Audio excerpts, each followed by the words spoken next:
Yung dumaan po yung isang malaking pagsubok sa aming dalawa is nung nagkasakit po talaga si mami. Nung sinamahan ko siya sa center, masakit nga daw po yung dito niya, yung balakang niya.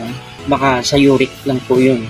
Niresetahan po siya ng gamot. Kada check-up po niya, iba-iba yung lumalabas na nagiging resulta. Baga niya may tubig. Nagpa-check up siya. Iba na naman yung naging resulta nun. Fatty liver naman. Magsalita ka kung ano ba nararamdaman mo. Meron nga siya dito yung goiter. Dumating din po yung time na halos nangutang na ako. Parang nag-iiba na yung itsura niya kasi pumapayat na po siya.